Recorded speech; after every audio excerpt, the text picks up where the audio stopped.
प्रथमच ते आपल्या सोलापूरसाठी येतात, याबद्दलही त्यांचं विशेष स्वागत या निमित्ताने मी करतो. कैसे आस्थेच्या महापुरी रिगता ती कोटीवरी परी प्राप्तीच्या पहिल्या तरी विपाईला निघे, असं माऊलींनी 7व्या अध्यायाच्या सुरुवातीला म्हटलंय. हा विपाईला निघे म्हणजे कोण आहे तर म्हणून भक्ता माझी राववाडी ज्ञानी यातोची, हाच संतश्रेष्ठ आहे. आणि अशाच संतांचं संपूर्ण आचरण आहे. महाराजांच्या वाणीतून आपण ऐकण्यास उत्सुक आहात, त्यामुळे अधिक वेळ न दवडता मी आदरणीय महाराजांच्या चरणी पुन्हा एकदा नतमस्तक होतो आणि विनंती करतो की त्यांनी आपल्या प्रवचनास सुरुवात करावी. जय हरी.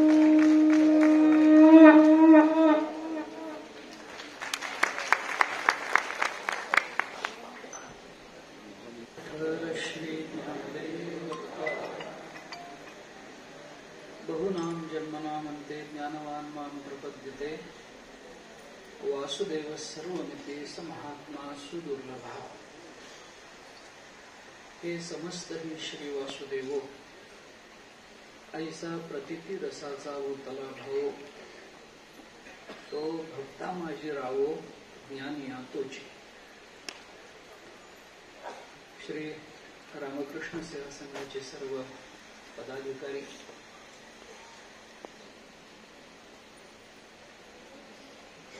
आणि आपण सर्व श्रोते, संत सज्जन, माता भगिनी, आपल्या सर्वांच्या चरणी नतमस्तक होतो.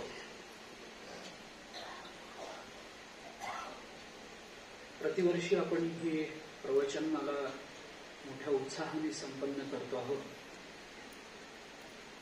वेगवेगळ्या विषयांच्या संबंधाने काही चर्चा करण्याचा योग, काही विचार करण्याचा योग या निमित्तानं मला प्राप्त होतो. याबद्दल सर्वप्रथम रामकृष्ण सेवा संघाचे अंतःकरणपूर्वक धन्यवाद मानतो. आपल्या सर्व सोलापूरकर वासियांच्या चरणी पुनश्च नतमस्तक होतो.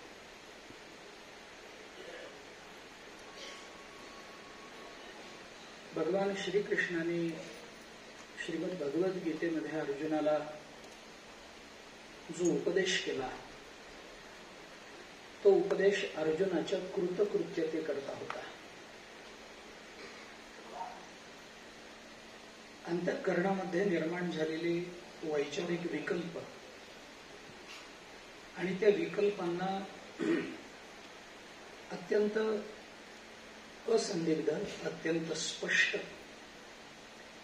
अत्यंत स्थिर अशा विचारांनी त्या विकल्पांचं केलेलं निराकरण आणि एका निश्चित अशा निर्णयापर्यंत, निश्चित अशा सिद्धांतापर्यंत पोचवून देणारी शब्द योजना, हे श्रीमद भगवद्गीतेचं वैशिष्ट्य मानलं पाहिजे. बऱ्याचदा असं सांगितलं जातं की अर्जुन हा सामान्य माणसाचं प्रतिनिधित्व करतो. अर्जुन हा तुमचा आमचा प्रतिनिधी आहे, जो भगवंताच्या समोर उभा आहे, असं बऱ्याचदा मानलं जातं. आणि खरं सांगायचं तर ते काही अंशी खरंही आहे. मी काही अंशी असं म्हणण्याचा जो सायास करतो आहे, जे धाडस करतो आहे, त्याही पेक्षा थोडं पुढचं धाडस मला असं करायचं आहे की खरं तर गीतेमध्ये अर्जुन हा आपलं प्रतिनिधित्व करत असेल, परंतु ज्ञानेश्वरीमध्ये खरं म्हटलं तर धृतराष्ट्रच आपला प्रतिनिधी आहे. मनामध्ये निर्माण होणारे विचार, त्या विचारांचा मूळ सिद्धांताशी असणारा संबंध आणि विचार आणि सिद्धांत यांच्यामध्ये जो एक वैचारिक विरोध निर्माण होतो, त्या विरोधातून निर्माण होणारे विकल्प,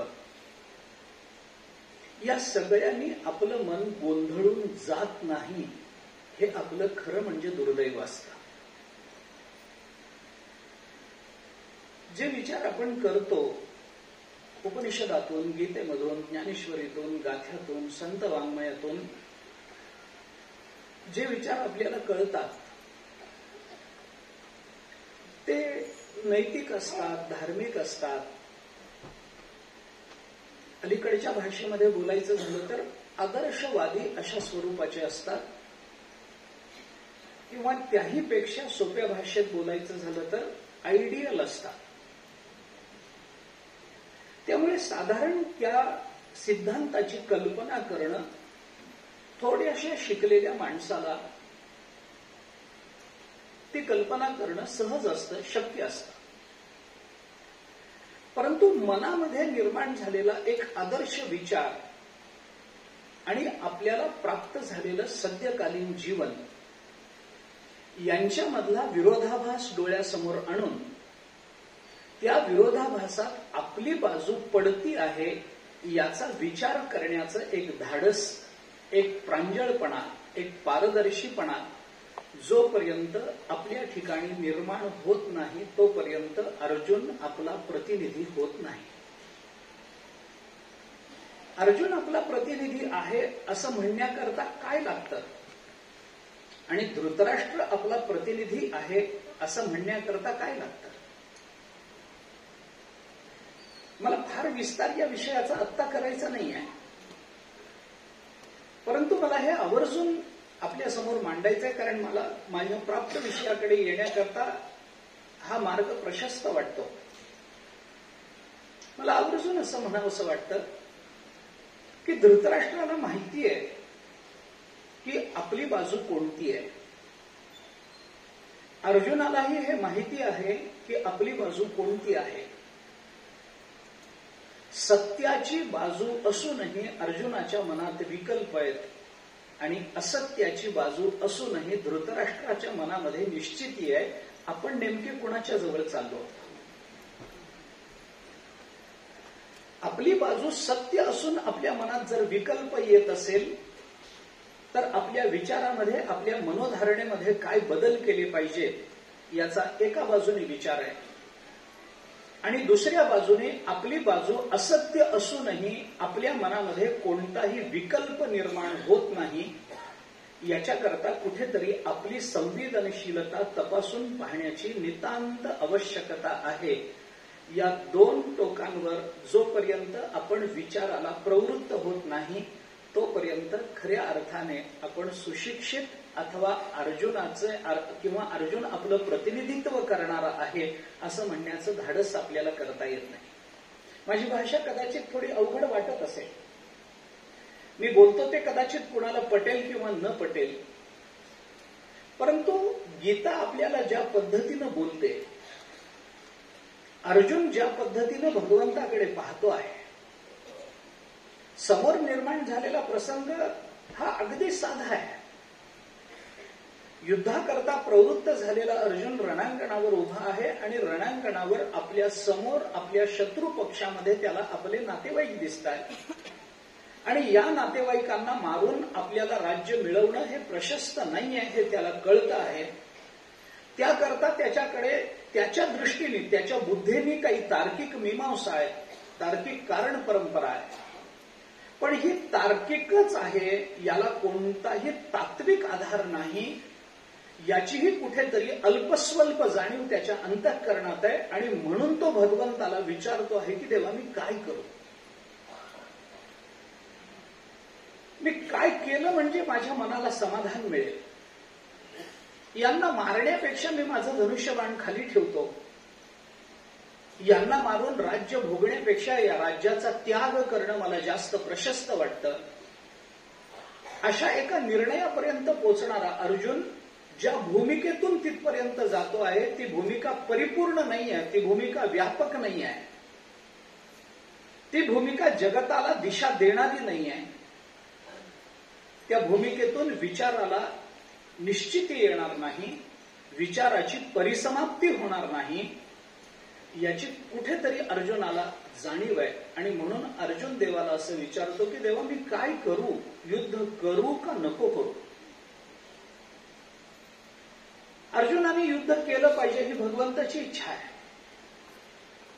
आणि म्हणून अर्जुन जर आपल्याला गुरुत्व देत असेल, अर्जुन जर आपल्याला आदर्श मानून आपल्याकडून काही विचारापर्यंत पोचत असेल, तर तू युद्ध केलं पाहिजेस या एका वाक्याने अर्जुनाला युद्ध प्रवृत्त करणं हे भगवंताला शक्यही होतं.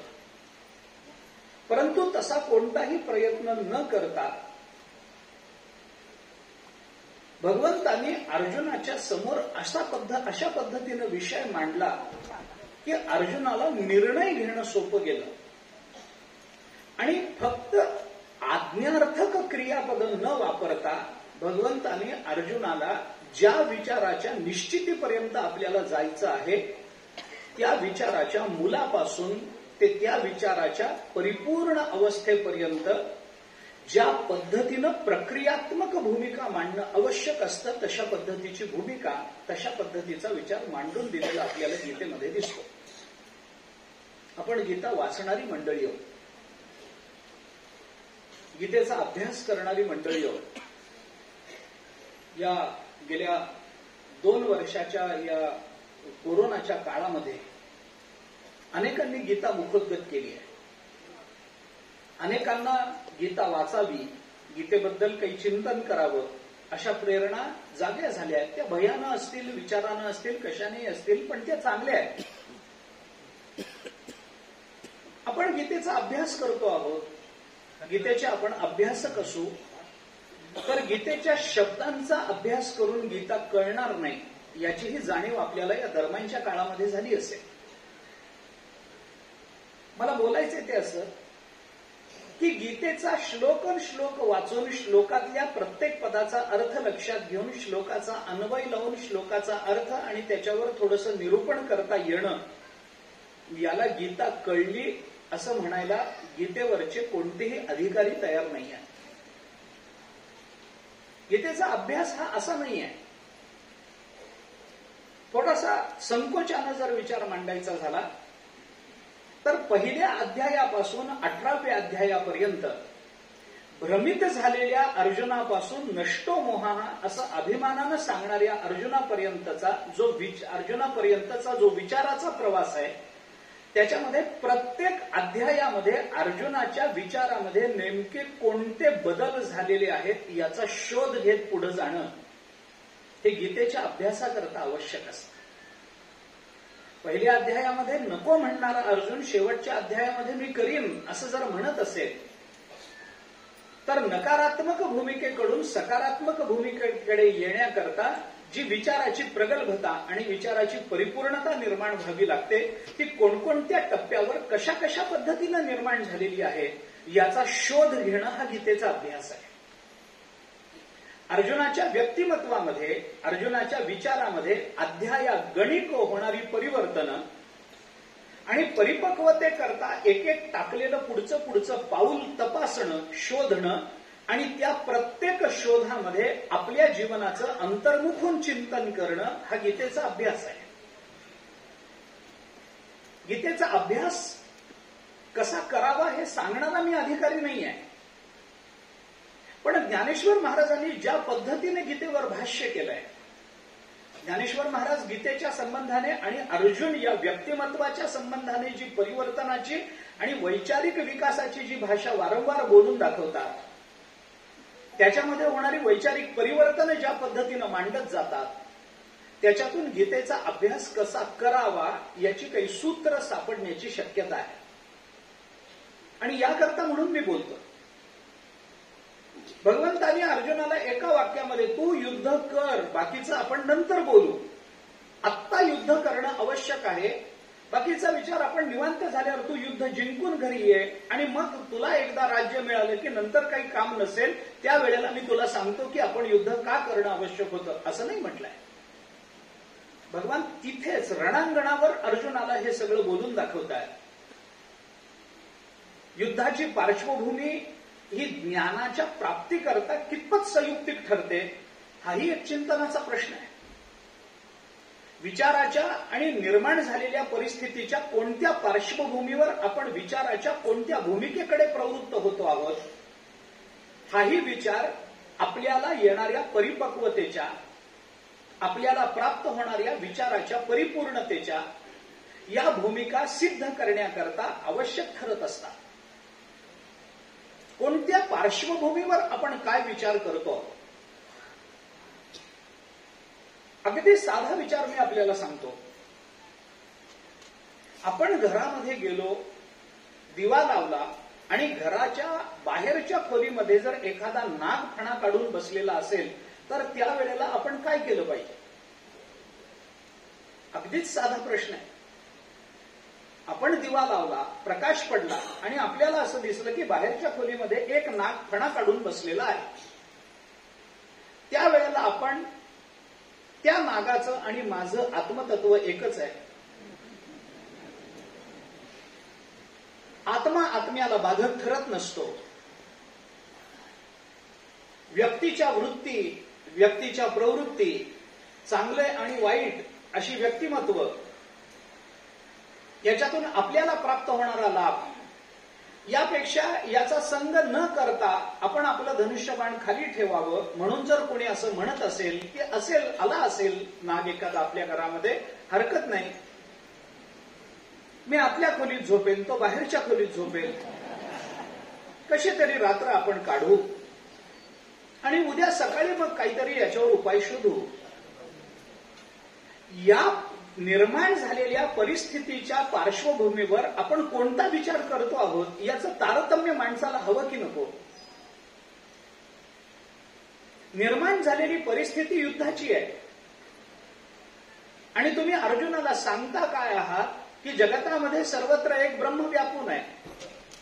तुम्ही काय सांगता आहात की मारणारा कोणी नाहीये, मरणारा कोणी नाहीये, आत्मा कधी मरत नाही, आत्मा कधी कुणाला मारत नाही, मरणारा जीव आहे, जीव हा स्वतःला अविद्येनं आत्मस्वरूपापेक्षा वेगळा कल्पितो आहे,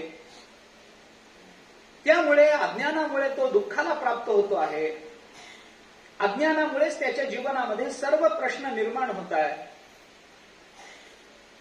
अरे युद्ध कर एवढं सांग आणि मोकळा हो बाबा. का युद्ध करायला पाहिजे याची चर्चा नंतर एखादं चर्चासत्र आपण हुतात्म्याला भरवूया. वेगवेगळ्या विद्वानांना व्यासपीठावर आमंत्रित करूया, त्याच्या उहापोह करूया. कुणीतरी हा पक्ष मांडेल, कुणीतरी तो पक्ष मांडेल, त्याच्यातून काहीतरी सिद्ध होईल आणि मग आपल्याला हे कळेल की आपण युद्ध करणं कसं आवश्यक होतं. भगवंतानी हे केलं नाही ना. आपण असतो तर हे केलं असतं, म्हणूनच ते भगवान आहेत. भगवंतानी हे केलं नाही. भगवंताने अर्जुनाला तुझा विचार का चुकीचा आहे, तुझं धनुष्यबाण खाली ठेवणं हे अनैतिक, अधार्मिक आणि अवैचारिक कसं आहे हे पटवून देण्याकरता ज्या ज्या भूमिका अर्जुनाच्या समोर ठेवल्या आहेत त्या सर्व भूमिकांचा जरी मला आत्ता विचार करायचा नसला तरी मला दिलेल्या विषयाच्या संबंधानं एक भूमिका मला आवर्जून मांडणं आवश्यक वाटतं. ती मी अगदी प्रस्तावना म्हणून आपल्या समोर ठेवतो. मगाशी म्हटल्याप्रमाणे अध्यायागणिक अर्जुनाच्या विचारांमध्ये परिवर्तन होत आहे. दुसऱ्या अध्यायाच्या 11व्या श्लोकापासून भगवान खऱ्या अर्थाने बोलायला लागले आणि पहिलाच सिद्धांत सांगताना भगवंतांनी अशोचानन्वशोचस्त्वं प्रज्ञावादांश्च भाषसे गदासून गतासूंश्च नानुशोचन्ति पंडिताः इथून विचाराला प्रारंभ केलाय आणि अंततो गत्वा नानुशोचन्ति पंडिताः इथून प्रारंभ करून भगवंतांनी अर्जुनाला शेवटी हे सांगितलंय की तो शोक करू नको. सर्व धर्मान् परित्यज्य मामेकं शरणं व्रज अहं त्वा सर्व पापेभ्यो मोक्षयिष्यामि मा शुचः. शोक करू नकोस. पंडित शोक करत नाहीत, इथपासून तू शोक करू नकोस. हा जो भगवंताच्या विचाराचा प्रवास, पहिलं आणि शेवटचं टोक जर आपण उचललं तर आपल्या हातामध्ये जी विचाराची माला येते त्याचा विचार आपण करा. तू शोक करू नकोस, पण तू शोक करू नकोस हे सांगण्याकरता भगवंताला पंडित शोक करत नाहीत हे पहिल्यांदा सांगावं लागलं.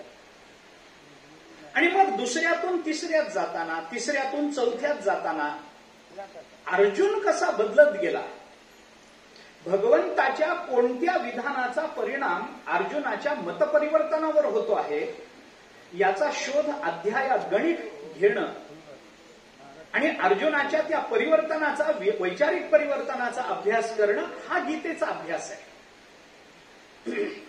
गीता मुखोद्गत करणं हा तर ही गीतेची उपासना आहे असं मी म्हणेन. गीतेचा अर्थ अन्वय लावून गीतेचा अर्थ सांगता येणं आणि गीतेच्या श्लोकावर प्रवचन करता येणं ही सुद्धा मी गीतेची उपासनाच म्हणेन. पण गीतेच्या विचाराचं काय? या गीतेमध्ये आम्ही स्वतःला कुठे शोधतो आहोत? बदलणाऱ्या अर्जुनाच्या नेमक्या कोणत्या बदलाचा आणि आपल्या स्वभावाचा समान धर्म आपल्याला विचाराने सापडतो आहे? हे साधर्म्य नक्की कुठे आहे?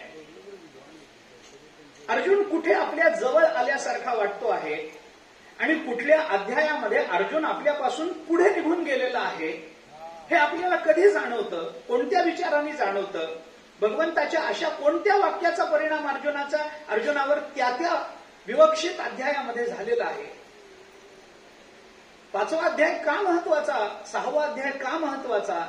9वा अध्याय संपूर्ण गीतेमध्ये राजविद्या राजगुह्य म्हणून येतो, का महत्वाचा? याच्यामध्ये असं कोणतं गुह्य भगवंतांनी सांगितलंय की ज्याच्याने अर्जुन 8व्या अध्यायापेक्षा 9व्या अध्यायात अधिक जास्त प्रगल्भ झाला,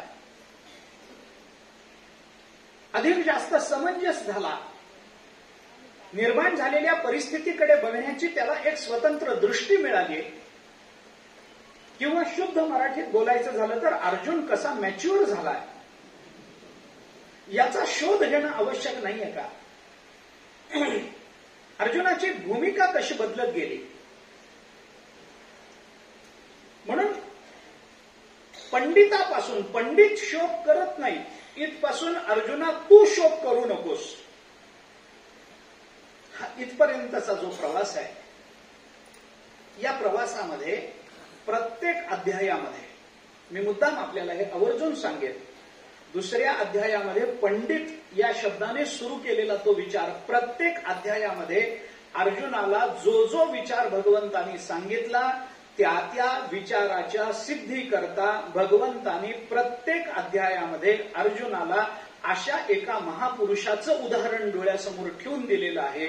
अशा महापुरुषाची वर्णनं अर्जुनासमोर केलेली आहेत की नुसता विचार आत्मसात न करता असा विचार ज्यांनी आतापर्यंत आपल्या जीवनामध्ये पचवलेला आहे, ज्यांच्या कृतीतून आणि ज्यांच्या आचरणशीलतेतून अशा पद्धतीचा विचार एका वेगळ्या कृतीतून अभिव्यक्त झालेला आहे, त्या अभिव्यक्तीचा अभ्यास भगवंतांनी सांगितलेल्या विचाराच्या पार्श्वभूमीवर आणि अधिकरणावर करणं हे अर्जुनाला भगवंतांनी त्याचं कर्तव्य म्हणून समोर ठेवलेलं आपल्याला गीतेमध्ये दिसून येतं. विचाराचा विषय काय आहे हे लक्षात, माझं बोलणं अवघड आहे मला माहिती आहे, मला याची कल्पना आहे, वाक्य खूप मोठं झालंय, मला याची कल्पना आहे की मी आता साहित्य संमेलनात बोलत नाहीये, मला प्रवचनच करायचं आहे, मला साहित्यिक भाषा बोलायचीच नाहीये. परंतु मी एवढ्या करता आपल्याला हे सांगतो आहे की प्रत्येक अध्यायामध्ये जो विचार अर्जुनाला नव्यानं कळालेला आहे त्या प्रत्येक अध्यायामध्ये भगवंतांनी अर्जुनाला काही भक्ताची, संतांची, महापुरुषाची उदाहरणं दिलेली आहेत. 2ऱ्या अध्यायामध्ये अर्जुन जेव्हा भगवंताला विचारतो आणि भगवान जेव्हा सांगायला लागतात आणि हे पंडित असे असतात, हे पंडित कधी शोक करत नाहीत वगैरे सांगत असतात, असा विचार, अशा अनेक नंतर आलेला नासतो विद्यते भाव नाभाव विद्यते सता हा विचार, त्याच्या पुढे येणारा अविनाशी तू तद्विद्धी येन सर्वमिदं ततं हा विचार, अशा विचारानं एक एक पाऊल पुढे नेत शेवटी भगवान अशा एका टप्प्यावर अर्जुनाला आणून उभं करतायत की अर्जुनाला तिथं हे विचारणं क्रमप्राप्त, आवश्यक आणि कर्तव्य वाटतं की देवा स्थितप्रज्ञाची लक्षणं काय कारण आहे? तुम्ही जर अर्जुनाला हे सांगत आहात की नासतो विद्यते भावो नाभावो विद्यते सतः हाच एवढा सिद्धांत आहे, तर मग उभयोरपि दृष्टोंतस्त्वनयो तत्वदर्शी या तत्वदर्शींचा विचार मांडण्याचं काय कारण आहे? तुमचा विचार तत्वदर्शींच्या संबंधानं नाही आहे, तुमचा विचार या श्लोकातल्या पूर्वार्धात घेऊन गेलाय. ना सतो विद्यते भाव ना भाव विद्यते सता. जे सत आहे त्याचा अभाव होत नाही आणि ज्याचा अभाव होतो ते कधी सत राहत नाही. सताचा विचार सांगणं, उचित अनुचिताचा विचार सांगणं, खऱ्या खोट्याचा निर्णय करणं एवढ्यापुरताच तुमचा विचार आहे. त्याचंच लक्षण तुम्हाला सांगायचं आहे. खरं म्हणजे काय, जे नाश पावत नाही ते, आणि खोटं म्हणजे काय, जे टिकत नाही ते. संपलं. एवढंच तुम्हाला बोलायचं होतं. पण भगवंतांनी त्याचा उत्तरार्ध जोडून देताना पुढे असं सांगितलं, उभयोरपि दृष्टोंतस्त्वनयो तत्वदर्शिवे. कशासाठी या तत्वदर्शींना हे कळतं म्हणून सांगताय? तुम्हाला काय सांगायचंय हे अर्जुनाला किती कळतं एवढंच पहा. हे तत्वदर्शींना कळतं, हे तत्वदर्शींना मध्ये आणण्याचं कारण काय? असे अनेक श्लोक मी आपल्याला गीतेमध्ये दाखवे. आणि अर्जुनाच्या विचाराला भगवंताने अशा एका भूमिकेवर आणून ठेवलेलं आहे, अशी उत्सुकता अर्जुनाच्या अंतःकरणामध्ये त्या शब्दांनी निर्माण केलेली आहे की त्या टप्प्यावर आल्यावर अर्जुन देवाला असं विचारायला अर्जुनाला भाग पडतं आहे की अर्जुन म्हणतो, देवा हे काय मला सांगा, हे स्थितप्रज्ञ कसे असतात, या स्थितप्रज्ञाची लक्षणं काय? स्थितप्रज्ञस्य का भाषा समाधिस्तस्य केशव स्थितते किम प्रभाषेत किमासेत व्रजेत किम. अर्जुन हे अर्जुनाला विचार करायला भगवंतानी भाग पाडलंय. 3ऱ्या, 4थ्या आणि 5व्या अध्यायावर इथपर्यंत झालं. स्थितप्रज्ञाची लक्षणं सांगून झाली. हा स्थितप्रज्ञ असा असतो, तसा असतो, तो असं करतो, तो विषयाच्या नादाला लागत नाही, त्याला आलेल्या परिस्थितीमध्ये त्याच्या मनामध्ये कोणत्याही पद्धतीचा विकार निर्माण होत नाही, अमुक नाही तमुक नाही, ते सगळं सांगितलं. तो असा आत्मस्वरूपाशी एकरूप झालेला असतो, एकनिष्ठ असतो, अमुक आहे तमुक आहे, सगळं सांगून झालं. आता स्थितप्रज्ञ कळल्यानंतर भगवंतानी हे सोडून द्यायला पाहिजे ना. उपाधी माझी गुप्त चैतन्य असे सर्वगत हे तत्वज्ञ संत स्वीकारिती. उपाधी माझी गुप्त चैतन्य असे सर्वगत इथपर्यंत सिद्धांत आहे. हे तत्वज्ञ संत स्वीकारिती ही पुष्टी सोडण्याचं काय कारण होतं? हेच कारण आहे. प्रत्येक अध्यायामध्ये, 2ऱ्या अध्यायामध्ये हे सांगून झाल्यानंतर 3ऱ्या, 4थ्या, 5व्या अध्यायामध्ये भगवंताच्या हे लक्षात आलं की जो सिद्धांत आपण अर्जुनाला सांगतोय तो त्याला ग्रहण होत नाहीये. आणि ग्रहण न होण्याचं कारण इतकंच आहे की त्याच्या अंतःकरणामध्ये निर्माण झालेला विकल्प आणि त्याला ग्रहण करण्याकरता आवश्यक असणारी बुद्धीची धारणा या दोघांमधला ताळमेळ नाही आहे. बऱ्याच वेळेला आपल्या बाबतीत असं होतं, तुमच्या माझ्या बाबतीत आपल्याला हे अनुभव आहेत. बऱ्याच वेळेला आपल्या मनाचे गोंधळ उडालेले असतात आणि ते गोंधळ घेऊन आपण एखाद्या समंजस माणसाकडे जातो, ज्याला आपण काही आधार मानतो, ज्याला काही आपण गुरुत्व देतो, जो आपला मार्गदर्शक आहे असं आपल्याला वाटतं, त्याच्याकडे जाऊन आपण आपल्या मनातले गोंधळ मांडतो आणि ते गोंधळ ऐकल्यानंतर आपण मांडत राहतो. तो बिचारा मार्गदर्शकाचा असतो, त्यामुळे ऐकून घेण्याशिवाय त्याच्याकडे पर्याय नसतो. तो सगळं ऐकून घेतो आणि आपण अशा पद्धतीने ते गोंधळ मांडतो की ते गोंधळ मांडून झाल्यानंतरही आपल्याला बरोबर मांडता आलं की नाही याचा एक स्वतंत्र गोंधळ आपल्या मनात असतो. आणि तो मार्गदर्शक जेव्हा हे ऐकून घेतो आणि त्याच्यावर आपल्याला काही मार्गदर्शन करायला लागतो, काही सूत्र जीवनाचे सांगायला लागतो, तेव्हा त्याचं सांगणं आणि आपल्या मनातला गोंधळ याचा ताळमेळ लागत नाही. त्यामुळे तो सांगत असताना सुद्धा आपलं लक्ष तिकडं नसतं, आपण गोंधळलेल्याच अवस्थेत असतो. आणि मग सगळं सांगून झाल्यानंतर आपण त्याला विचारतो, काय म्हणालात? मग इतका वेळ तो सांगत होता हे कशा करता चाललं होतं? कारण त्याने सांगितलेला विचार आपण ग्रहण करावा अशी आपल्या चित्ताची धारणा अजून सिद्ध झालेली नाहीये, कारण चित्तातले विकल्पच गेलेले नाहीयेत. किंबहुना विकल्पाच्या गोंधळांचा एक स्वतंत्र गोंधळ आमच्या मनामध्ये निर्माण झालेला आहे. म्हणून भगवंतांनी अर्जुनाला 2ऱ्या अध्यायामध्ये एवढं सगळं तत्वज्ञान सांगूनही अर्जुनाला कळलं नाही. हे भगवंताला कळाल्यानंतर भगवान म्हणतात, तुला हे आत्ता कळणारच नाही. मग कशाला सांगितलं? भगवंताला वाटलं याला कळेल, अर्जुनाला कळालं नाही. आणि मग का कळालं नाही? याचा जेव्हा भगवंताने विचार केला, गीता हे तत्वज्ञान जेवढं आहे ना, तेवढेच गीता हे एक स्वतंत्र मानसशास्त्र आहे. गीता जेवढी तत्वनिष्ठ आहे ना, तेवढीच गीता तर्कनिष्ठही आहे. गीता जेवढं तत्वज्ञान आहे, तेवढाच गीता हा व्यवहारही आहे. गीता जेवढा विचार आहे, तेवढाच गीता हा आचारही आहे. आपल्याला ह्याच्यामध्ये विभाग करून चालणार नाहीये. भगवंतांनी अर्जुनाच्या मनोभूमिकेचा विचार केला आणि अर्जुनाच्या बाबतीत भगवंताच्या लक्षात आलं की याला हे आता कळणार नाही, कारण हे विचार ग्रहण करावेत असं त्याचं चित्त स्थिर झालेलं नाहीये. मग त्या चित्ताच्या स्थिरतेकरता, त्या चित्ताच्या शुद्धीकरता भगवंतांनी पुन्हा अर्जुनाला मग कर्मयोगापासून सुरू करून दिलं. 3ऱ्या अध्यायापासून पुन्हा तो कर्मयोग सुरू केला. 3रा, 4था, 5वा अध्याय तो कर्मयोग सांगितला. कशा करता हा कर्मयोग आहे? कर्मयोगाचा विचार हा चित्ता करता असतो, आपल्या मना करता असतो. निष्काम कर्माचरणाचा परिणाम अंतःकरण शुद्धी हा असतो. वेदांतामध्ये स्पष्ट नियम आहे. मला अर्थात आता तत्वज्ञानाच्याही फार भूमिका मांडायच्या नाहीये. मग एवढं सांगितलं ना तुम्ही, त्याला कर्मयोग सांगितला ना, कर्मातली निष्कामता सांगितली ना. कुठलंही कर्म करत असताना कर्मफलाची आसक्ती आणि कर्तृत्वाचा अभिमान त्या कर्माला कर्माने आपल्याला बांधत असतो. कर्म करताना निरहंकार अवस्थेमध्ये राहणं आणि कर्म करत असताना कर्मफलासक्ती न ठेवणं, ज्याला भगवंतानी कर्मण्येवाधिकार असते, मा फलेषु कदाचन मा कर्मफल हेतुर्भुर माते संगोस्त्व कर्मणी, अशा पद्धतीनं अशा शब्दातून मांडून दिलंय. फलाची अपेक्षा ठेवू नको, तू कर्म कर. जगतामध्ये हे घडणं शक्य नाहीये. कर्म कर आणि फळाची अपेक्षा ठेवू नको, असं कसं होईल? हे काही सोपं काम आहे का? उलट मागे सांगितलेलं तत्वज्ञान बरं वाटत होतं ऐकायला. हे तर अजून अवघड झालं. तू कर्म कर, पण कर्मफलाची अपेक्षा ठेवू नको.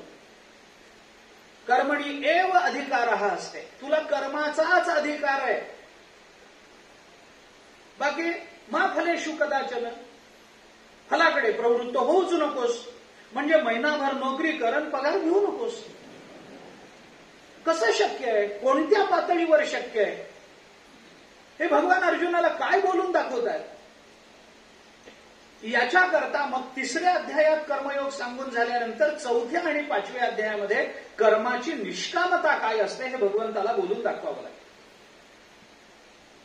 आणि हे बोलून दाखवत असताना कर्मामध्ये आपण कसं अडकायचं नसतं, कर्मातून आपण कसं अलगद बाजूला व्हायचं असतं, कर्म करूनही कर्माच्या बंधनातून आपण बंधनात कसं अडकायचं नसतं, राहायचं कर्मातच पण कर्म बंधनात अडकायचं नाही. याच्याकरता म्हणून भगवंताने अर्जुनाला पुन्हा अजून एक उपदेश केला 5व्या अध्यायामध्ये.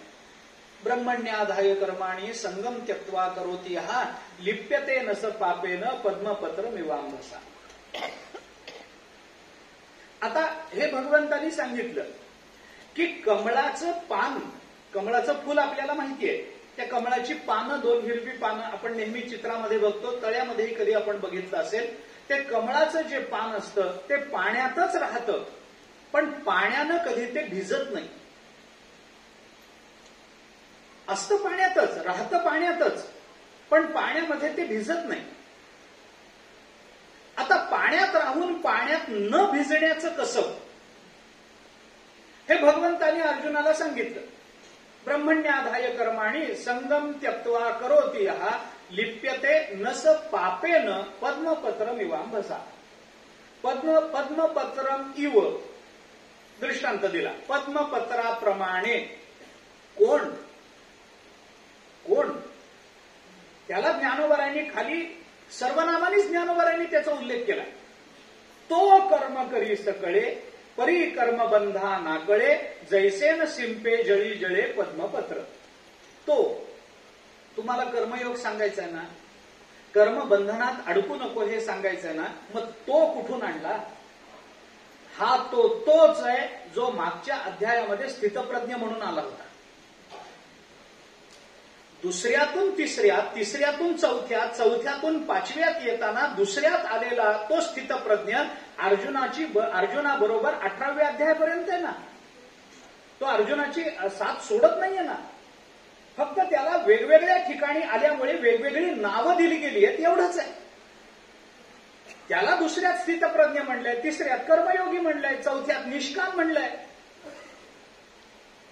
पाचव्यात संगरहित म्हटलंय, सहाव्यात त्याला योगी म्हटलंय, सातव्यात त्याला संसार सागर तरुण जाणारा म्हटलंय, आठव्यात त्याला अर्चनादी मार्गाने जाणारा प्रवासी म्हटलंय, 9व्यामध्ये त्याला राजविद्या प्राप्त करून घेणारा विद्यावान म्हणलंय, 10व्यामध्ये त्याला विभूती म्हटलंय, 11व्यामध्ये त्याला विश्वरूप दर्शन पाहणारा म्हटलंय, 12व्यामध्ये त्याला भक्त म्हटलंय, 13व्यामध्ये त्याला ज्ञानी म्हटलंय, 14व्यामध्ये त्याला गुणातीत म्हटलंय, 15व्यामध्ये संसार जिंकणारा म्हटलंय, 16व्यामध्ये दैवी संपत्तीवान म्हटलंय, 17व्यामध्ये सात्विक म्हटलंय. तो आहे तो दुसऱ्या अध्यायातला तो स्थितप्रज्ञ आहे ना, की जो 18व्या अध्यायापर्यंत अर्जुनाची साथच सोडत नाहीये. अर्जुनाला ग्रहण करायचं आहे ते तत्वज्ञान, ज्या तत्वज्ञानाचा परिपाक म्हणून अर्जुनाने युद्ध करावं ही भगवंताची अपेक्षा आहे. आणि त्या अपेक्षेच्या परिपूर्ती करता भगवान अर्जुनाला ज्या तत्वनिष्ठ भूमिकेतून काही बोलून दाखवतात ते प्रत्येक वेळेला बोलून दाखवताना भगवान अर्जुनाला संतांची, महापुरुषाची, जीवनमुक्ताची अशी उदाहरणं देतच राहतात. आणि असं करत करत करत जेव्हा 6व्यातून भगवान 7व्यात आले, 6व्या अध्यायामध्ये योगीच सांगितलं, अगा योगी जो म्हणजे तो देवांचाही देव जाणीजे, तो सुख सर्वस्व माझे चैतन्य तो. तुम्हाला अर्जुनाला योग ना सांगायचा आहे, तत्रैकाग्रम मनः कुरुत्वा हे सांगायचंय ना, तुम्हाला त्याला आसन सांगायचंय ना, असं आसन मांडावं, ते असं असावं, ते चैलाजन कुशोत्तरम असं असावं, नात्युच्रीतम नातिनीचम असं असावं, ते जास्त उंच असू नये, जास्त खाली असू नये, ते जास्त मऊ असू नये, जास्त टोचणारं असू नये, अमुक असावं, तमुक असावं, हे सांगायचं ना तुम्हाला. मग तो सुख सर्वस्व माझे चैतन्य तो हे कशा करता आलं, तो कशा करता आला, तो कर्म करी सकळे हे कशा करता आला, तो स्थितप्रज्ञ का म्हणून भगवंताच्या बोलण्यातून प्रकट झाला. याला काही कारण आहे. जेव्हा 6व्यातून आपण 7व्यामध्ये येतो तेव्हा त्या 7व्या अध्यायामध्ये भगवंतांनी सुरुवातीला अर्जुनाला काही ज्ञानाची भूमिका बोलून दाखवली. अगदीच दुसऱ्या श्लोकामध्ये ज्ञानाच्या 2-3 व्याख्या भगवंतांनी अर्जुनाला सांगितल्या. ज्ञान कशाला म्हणतात, ज्ञान कसं असतं, ज्ञान काय, विज्ञान काय आणि अज्ञान काय. अर्जुना तया नाव ज्ञान येर प्रपंच ते विज्ञान, तेथ सत्य बुद्धी हे अज्ञान हेही जाण.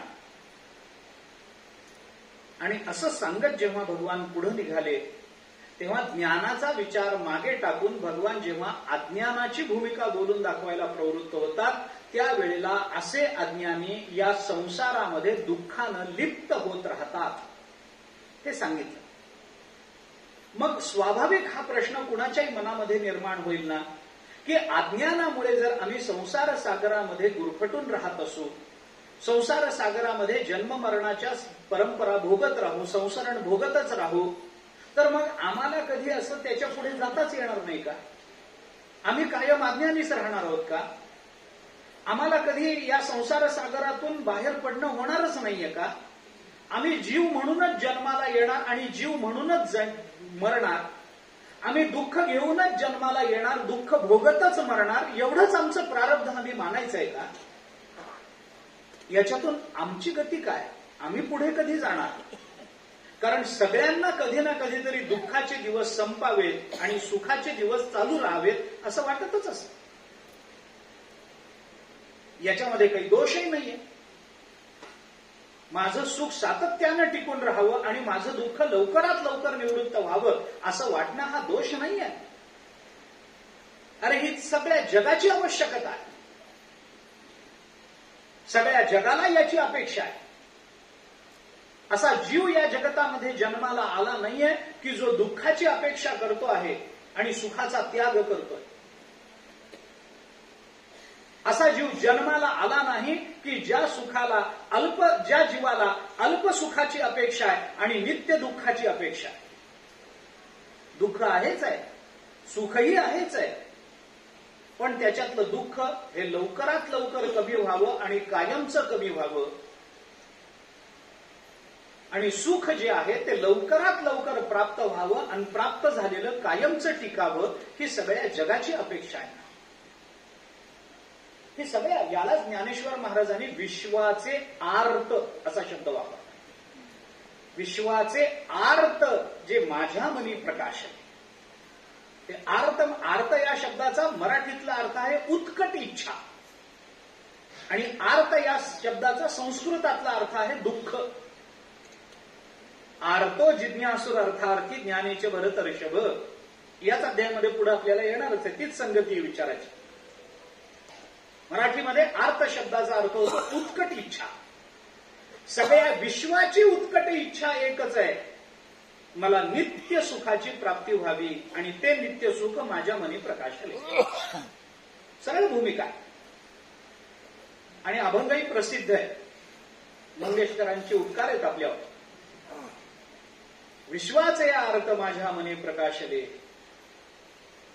अवघेची झाले देह ब्रह्म. काय भाषा आहे. शब्द योजना ज्ञानोबरायांसारखी कुणी करून दाखवा. प्रत्येकाला अपेक्षा आहे आणि नियम एवढाच आहे की जगता काय आहे. तुम्ही शास्त्र कोणतंही काढा, मी कोणत्या विशिष्ट शास्त्राचा अभ्यासक नाहीये, पण तत्वज्ञानाचा, ज्ञानेश्वरीचा अभ्यास करताना जर थोडंफार काही जर कळत असेल तर एवढं निश्चित माहिती आहे की ज्याची सगळ्यांना गरज असते ते चुकीचं नसतं. ज्याची गरज सगळ्यांना आहे, जगतामध्ये सगळ्यांना ज्याची अपेक्षा आहे, तो अपेक्षित पदार्थ कधीही चुकीचा आणि गैर नाही आहे. सुखाची गरज जर सगळ्यांना असेल, अपेक्षा जर सगळ्यांना असेल, तर सुख मिळवणं हे चुकीचं नाहीच आहे. आम्हाला सगळ्यांनाच त्याची अपेक्षा आहे. मग आम्ही हेच करणार आहोत. जर आम्हाला सुखाची अपेक्षा आहे आणि या दुःखाच्या गर्तेतून आम्ही बाहेरच पडणार नाही आहोत, तर नुसती अपेक्षा ठेवून करायचं काय आहे? आणि का आम्ही या सुखाच्या गर्तेमध्ये जन्मजन्मी पडत राहावं?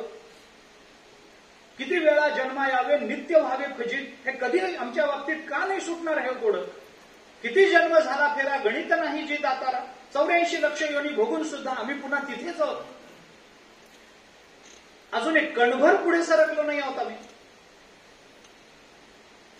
पशु योनीतून फक्त मनुष्य योनीला आलो असतो, पण पुन्हा मनुष्य योनीतून पशु योनीत जाणार नाही याची खात्री काय?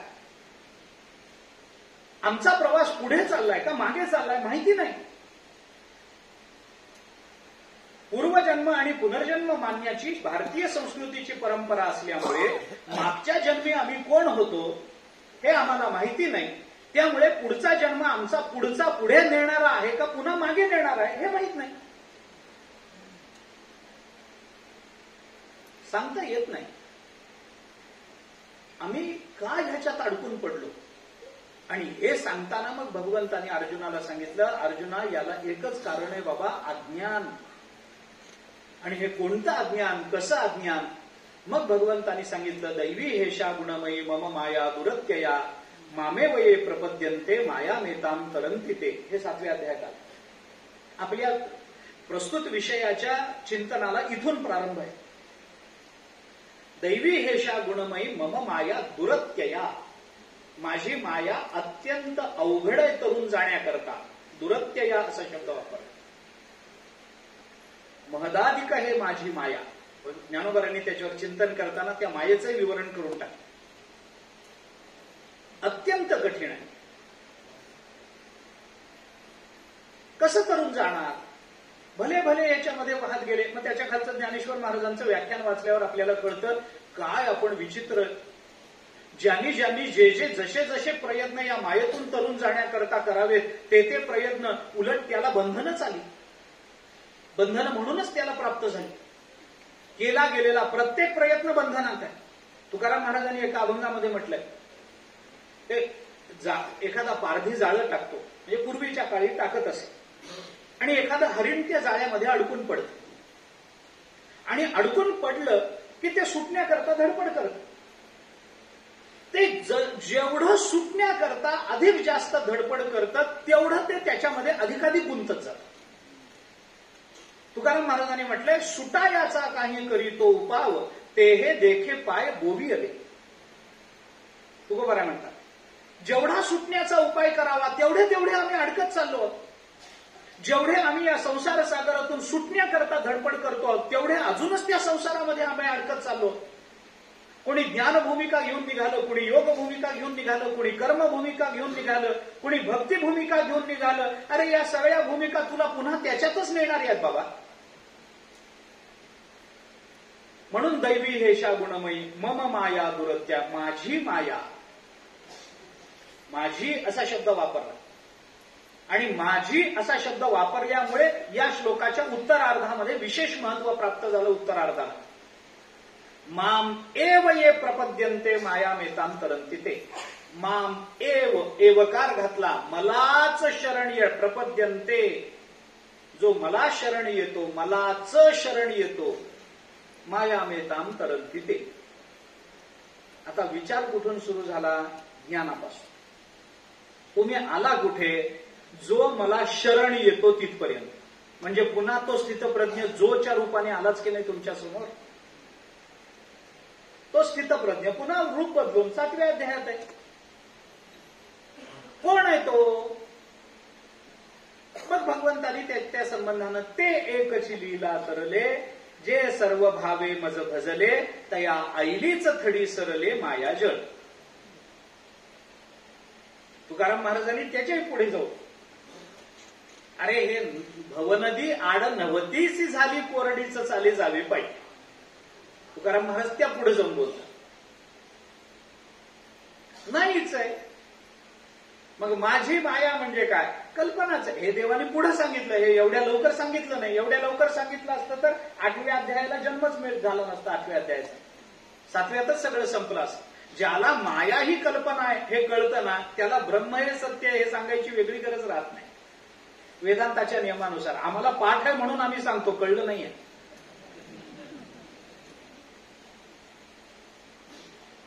विचार करा ना, फक्त कल्पना, त्या कल्पनेमध्ये आम्ही अडकलोय. आणि कल्पना या संकल्पनेचा स्वभावच असा आहे. ऐका, एवढा श्लेष म्हणून सांगतो, कल्पना या संकल्पनेचा स्वभावच असा आहे की ती कल्पना जेवढे जास्त दिवस आम्ही मनामध्ये ठेवू तेवढी जास्त ती कल्पना आम्हाला कल्पना करायला भाग पडते. मला माहित नाही किती जणांना पटलं कळलं माहित नाही,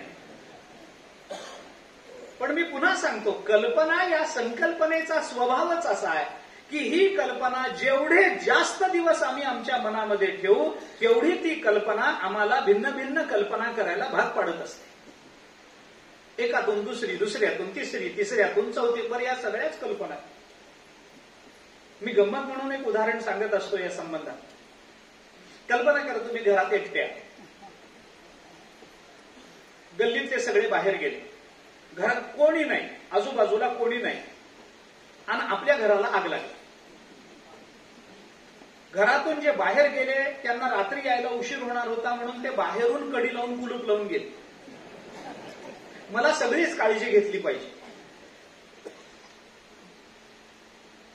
घराला मागचा दरवाजा नाहीये, वर जाण्याला जिना नाहीये, घराच्या दरवाजाशीच आग लागलेली आहे, घराच्या खिडक्या भरभक्कम ग्रिल लावून बंद केलेल्या आहेत, आपल्या जवळ फोन नाहीये, मोबाईल नाहीये. आपण आरडाओरडा केला तर ऐकू जाईल असं आजूबाजूला कोणी नाहीये, आणि घराला लागली आग. मी अजूनही वाढवू शकतो हे, पण इथे थांबतो. आणि घराला आग लागली. ज्या दरवाज्यातून बाहेर पडावं असं आपल्याला वाटतं, बाहेरून कुलूप लावलेला असेल तर आपण लाथ मारून तो दरवाजा तोडावा असं वाटत असताना बघितलं तर तिथे दरवाजातच आग लागलेली आहे आणि तिथं एक रॉकेलचं पिंप भरून ठेवले. आणि आता घर असं धडाडून पेटलेलं आहे की आम्ही जर आता 2 मिनिटांमध्ये नाही बाहेर पडलो तर आम्हाला जळून मरावं लागेल. आता अशा घरातून बाहेर पडण्याचा मार्ग काय? खिडकीतून जावं नाहीये शक्य, वर जावं तर जिना नाहीये, बाहेर पडावं तर दरवाजालाच आग लागलेली आहे, आरडाओरडा करावा तर कुणाला ऐकू जाणार नाहीये, कुणाला कळवावं तर आमच्याजवळ काही संपर्काचं माध्यम नाहीये, ती आग कुणाला दिसतही नाहीये, इतके सगळे लांब गेलेले. आता अशा आगीतून बाहेर पडण्याचा काय उपाय आहे? काही उपाय नाही. आम्ही नुसते आता काय बाहेर काय मी सांगतो आपल्याला, मी सांगतो, मला याचं उत्तर माहिती आहे. अशा पेटलेल्या घरातून बाहेर पडायचं असेल तर काय करावं? काही करू नये, कल्पना करणं बंद करावं.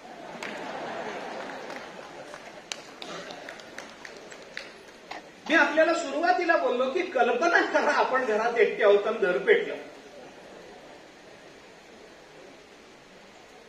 कल्पना करणं बंद करावं. आपण मोकळेच आहोत, हे काही झालेलंच नाहीये. पण हे कळण्याकरता मला 10 मिनिटं घालवावी लागली, भगवंताला 15 अध्याय घालवावे लागले.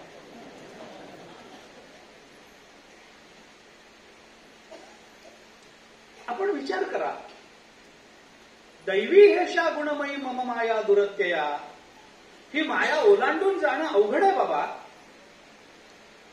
कसं ओलांडून जाणार? नारायण परो माया मंजस्तरती दुस्तराम, 11 स्कंदामध्ये नाथ महाराजांनी फार गोड विवरण केलं याच्या खाली. आपण बघा भागवत. नारायण परो माया मंजस्तरती दुस्तराम मम माया दुरत्यया, समान शब्द आहे. उद्धवाला उपदेश करणं काय आणि अर्जुनाला उपदेश करणं काय? उपदेश करणारे एकच भगवान आहे. तीच भूमिका 11 स्कंधात आहे, तीच भूमिका गीतेत आहे. अरे जे अभिमानानं आम्ही ज्ञानाच्या जोरावर या संसारातून तरुण जाऊ असं म्हणणाऱ्यांना या संसारातल्या कामक्रोधाधिक विकारांनी, त्या नदीतल्या कामक्रोधाधिक मकरांनी चावून चोथा करून चगळून थुंकून दिलंय आणि हे म्हणतात आम्ही ज्ञानाच्या जोरावर तरुण जाऊ. जे जे करावे साधन तव तव रिघे साधनाभिमान, एकनाथ महाराजांनी म्हटलंय. आम्ही जे जे साधन करण्याचा प्रयत्न करतो ते ते साधन आम्हाला उलट अडकवत जातं, त्याचा अभिमानच निर्माण होतो. ज्ञानमार्गाने जाणाऱ्याला असं वाटतं की बस मजहुनी ज्ञानी कोण आहे? तुकाराम महाराजांनी म्हटलं अल्पविद्यापरी गर्व शिरोमणी, मजहुनी ज्ञानी कोण आहे? थोडं कळालेलं असतं त्याला वाटतं माझ्या एवढा ज्ञानी कोण? कर्म मार्गाने जाणाऱ्याला वाटतं माझ्या एवढं शुद्ध अंतःकरण कुणाचं? योग मार्गाने जाणाऱ्यांना तर वेगळाच अभिमान असतो.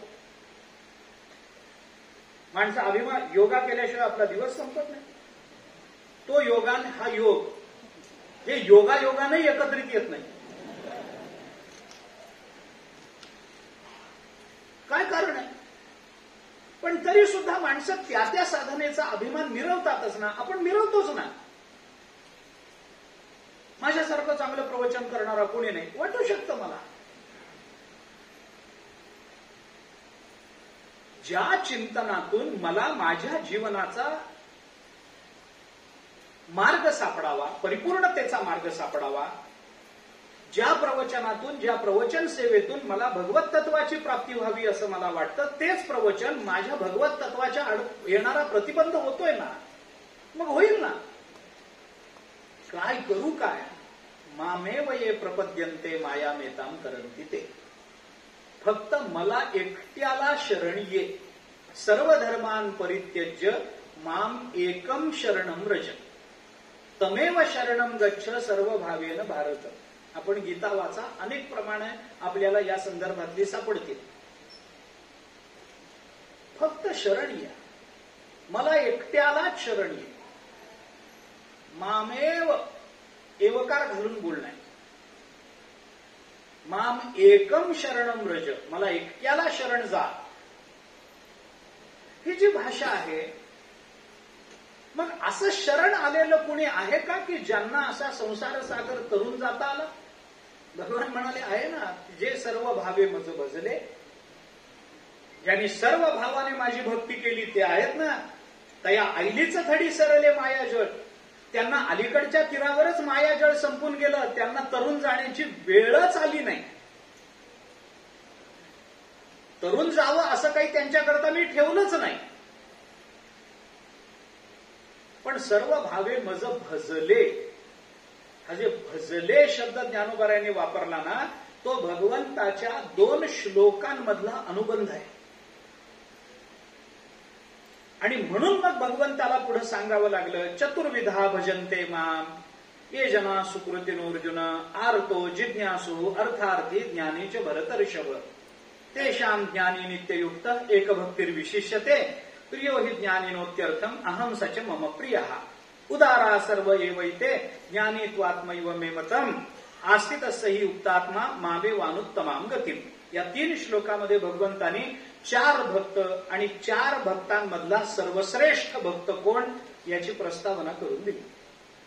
आपला मूळ मुद्दा, आपला या वर्षीचा विषय इथे आहे.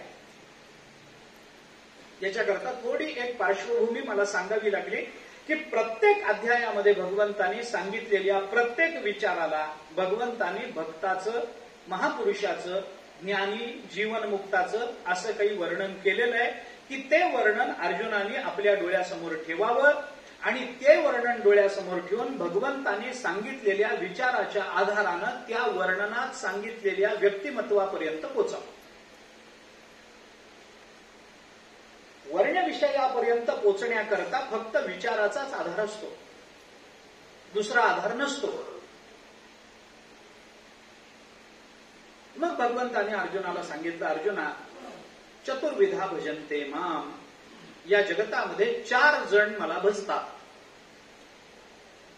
कोण आहेत ते? आर्त, जिज्ञासू, अर्थार्थी आणि ज्ञानी असे भक्ताचे 4 प्रकार भगवंताने अर्जुनाला सांगितले. याच्यातला वर्ण्य विषय कोण आहे? चौथा भक्त. तो कोण आहे त्या संबंधात आपल्याला बोलायचं आहे. पण तो चौथा असल्यामुळे आधीचे 3 सांगणं मला भाग पडलंय. आर्त, जिज्ञासू, अर्थार्थी, ज्ञानीचे भरतर्षभ. बरं, हे कसे आहेत सगळे? चतुर्विधा भजन्ते माम जना सुकृतीनो अर्जुन. अर्जुना ते सुकृतीनो म्हणजे ते पुण्यवान लोक आहेत. भगवंताच्या संबंधातला आर्तभक्त होण्याकरताही पुण्य लागतंच, अर्थार्थी होण्याकरताही पुण्य लागतं, जिज्ञासू होण्याकरताही पुण्य लागतं. पुण्य लागतं म्हणजे काय लागतं? पुण्य कशाने मिळतं? सत्कर्माने मिळतं. मग तो सत्कर्म करणारा लागतो, याचा अर्थ तो सात्विक असावा लागतो. आर्तभक्त ही सात्विकच आहे, भले तो आर्त असू देत.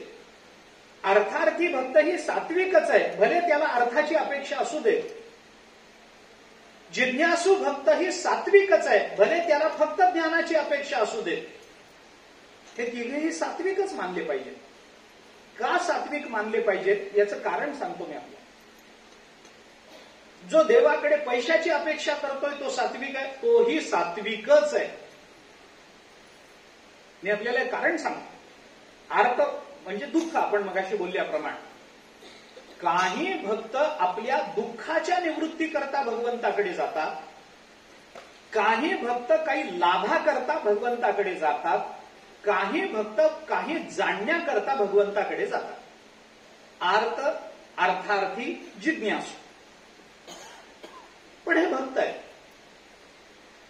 तरी यांना सुकृतीनो म्हणायचंच, तरी यांना सात्विक म्हणायचं.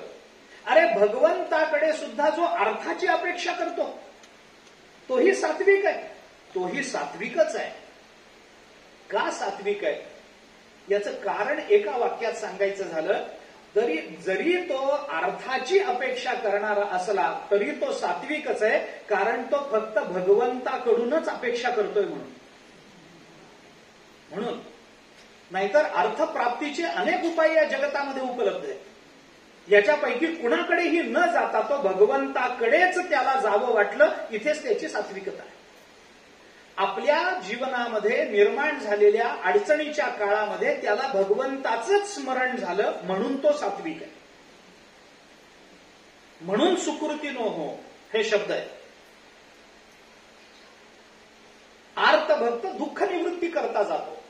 काही त्याला प्राप्त होणार असेल, काही दुःख झालेलं असेल, ते दुःख दूर करणं कठीण असेल, तो देवाकडे जातो. देवा एवढं दुःख दूर करा. याच्याकरता तो आधी काही प्रयत्न करत नाही असं नाही, प्रयत्न होतात. उदाहरण सांगायचं झालं तर भागवतामध्ये आलेलं गजेंद्र मोक्षाचं चिंतन आपण ऐका. मला विस्तारानं ती कथा सांगण्यात आत्ता तरी काही स्वारस्य नाहीये. पण गजेंद्र तळ्यामध्ये गेला, त्या मगराने त्याचा पाय पकडला. जोपर्यंत त्याचं स्वतःचं सामर्थ्य होतं तोपर्यंत त्याने सुटण्याचे उपाय केले.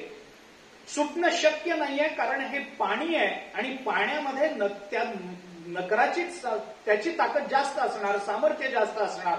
हे जर जमिनीवर असतं तर मी त्याला पायाखाली तुडवून मारलं असतं. पण पाण्यात आहे, ज्या त्या ठिकाणी ज्याचं त्याचं स्वतंत्र सामर्थ्य असतं. हर कुत्ता अपने गली में शेर होता है. पाण्यात आहोत आता आपण काही करू शकत नाही. मग जेव्हा आपलं सामर्थ्य कमी पडतं असं त्याला जाणवलं, तेव्हा त्याने आपल्या नातेवाईकांना बोलवलं. त्याच्या पत्न्या होत्या, त्याची मुलं होती, तरुण मुलं होती, सगळे हत्ती. त्याने आले, त्याला धरून ओढायला लागले. त्यांनी पुष्कळ प्रयत्न केले, परंतु हा सुटत नाही, ती मगरमिठी सुटत नाहीये. हे जेव्हा कळलं तेव्हा त्यांनी विचार केला, आपला वेळ इथं वाया घालवण्यापेक्षा याचा नाद सोडलेला बरा, कारण ते नातेवाईक होते.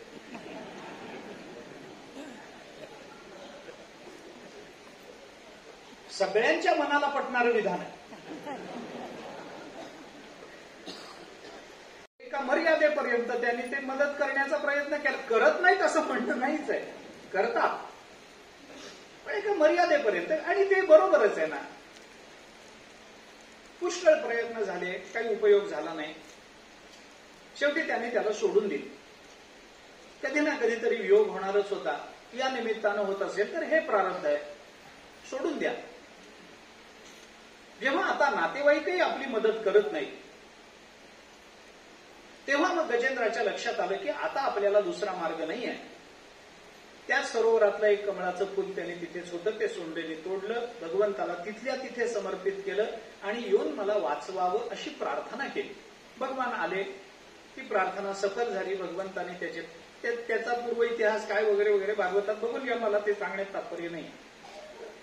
गंमत कशी असते, मनुष्य पहिल्यांदा स्वसामर्थ्यावर अवलंबून असतो, नंतर तो नातेवाईकांवर अवलंबून असतो. पण जेव्हा स्व आणि बाह्य या दोन्ही मदती अपुऱ्या वाटायला लागतात, तेव्हाच त्याला दुःखाची खरी जाणीव होते आणि त्या खऱ्या जाणीवेत त्याला भगवंताचं स्मरण होतं. विनाकारण तो गेलेला नाहीये तिथपर्यंत. आर्त भक्त होण्याकरता सुद्धा काही अटी आहेत. मी 3 अटी आपल्याला सांगतो आर्त भक्त होण्याकरता. याच कथानकातून आपल्याला प्राप्त होतील. 3 अटी आहेत. आम्हाला अर्थभक्त व्हायचंय का नाही हे मला आत्ता बोलायचं नाहीये, पण अर्थभक्त म्हणल्यानंतर 3 गोष्टी त्याच्याकरता लागतात. एक, स्वतःला प्राप्त झालेल्या दुःखाची जाणीव लागते. 2, ते दुःख दूर करणं मी किंवा माझ्या संबंधातल्या कोणालाही शक्य नाही याची जाणीव लागते. आणि ते दुःख भगवंताशिवाय दूर होऊ शकत नाही याची जाणीव लागते, तर तो अर्थभक्त होईल. ज्याला स्वसामर्थ्याची जाणीव आहे, माझ्या सामर्थ्याने मी हे दुःख दूर करू शकतो असं वाटतं, तो भगवंताकडे कसा जाईल? आणि भगवंताकडे जर तो जाणार नाही तर तो अर्थ काय कुठलाच भक्त होऊ शकणार. भक्त हा शब्दच मुळात भगवंताशी जोडला गेलेला. भक्त तोच आहे जो भगवंताचा आहे. आता भक्त हा शब्द वेगवेगळ्या अर्थाने वापरला जातो, पण ते वेगळ्या अंगाने. कुणाला कुणी भक्त म्हणावं याचं स्वातंत्र्य संविधानाने अबाधित ठेवलं. पण भक्त हा शब्द भगवंताशी जोडला गेलेला. दुःख निर्माण होत नाही का? होतं. आपण रस्त्याने चाललो, पायामध्ये काच घुसली, दुःख होतं की नाही? होतं. आपण देवाला प्रार्थना करतो, देवा एवढी काच काढून द्या ना. देवानी विटेवरून इथे यावं, कमरेवरचे हात काढून याच्या पायाला लावावे आणि या पायाची काच भगवंतानी काढावी. हे बरोबर आहे का? ज्या दुःखाची निवृत्ती स्वसामर्थ्याने करता येते आणि जो स्वसामर्थ्याने ते दुःख दूर करू शकतो तो आर्तभक्त होऊ शकत नाही. एक व्यतिरेकाने सांगतो आता. एक, स्वदुःखाची जाणीव होऊन ते दुःख दूर करणं हे आपल्याकडून शक्य होणार नाही हे कळल्यानंतर परमात्मा सोडून अन्यांचं साह्य घेतो, तोही अर्थभक्त होऊ शकत नाही. दुःख व्हावं, ते दूर करणं माझ्या आणि इतरांच्या सामर्थ्याच्या बाहेरचं आहे हे कळावं आणि भगवंताशिवाय हे दुःख कोणीही दूर करू शकत नाही असा एकमेव आधार परमात्मा आहे असं वाटावं, तर तो अर्थभक्त होतो. याला सात्विक म्हणाल का नाही सांगा. जर तो राजस किंवा तामस असता तर तो भगवंताकडे गेलाच नसता. ज्या अर्थी तो भगवंताला प्रार्थना करतोय, ज्या अर्थी द्रौपदी भगवंताला प्रार्थना करते, गोविंद द्वारिकावासीन कृष्ण गोपी जनप्रिय कौरवैः परिभूतानां किं न जानासि केशव, हे द्रौपदी ज्या अर्थी म्हणते त्या अर्थी द्रौपदीला हे माहिती आहे की आता इथे मी किंवा माझे पाचही पती माझ्या दुःखाची निवृत्ती करू शकत नाही. एकमेव तो परमात्मा आहे जो माझं दुःख दूर करू शकेल. अर्थ काय? दुःख निवृत्ती करता होणारी ती प्रार्थना आहे. उदाहरणं अनेक आहेत, पण आर्त असो, अर्थार्थी असो अथवा जिज्ञासू असो, तो दुसरीकडे जात नाही ना. भगवंताशिवाय त्याला दुसऱ्याचा आश्रय करावा वाटत नाही. इथेच त्याची सात्विकता आहे. आता तो अर्थ कोण आहे, अर्थार्थी कोण आहे, आपल्याला नेहमी ऐकून माहिती आहे. ज्ञानेश्वर महाराजांनी तर स्पष्टपणाने त्या संबंधानं भाष्य केलंय. अर्थ तो आर्तीचेनी व्याजे, जिज्ञासू तो जाणावया लागी भजे, तिजेनी तेने इच्छिजे अर्थसिद्धी, मग चौथी याच्या ठाई काहीच करणे नाही. तो चौथा भाग. अर्थ दुःख निवृत्ती करता भगवंताकडे जाणारा,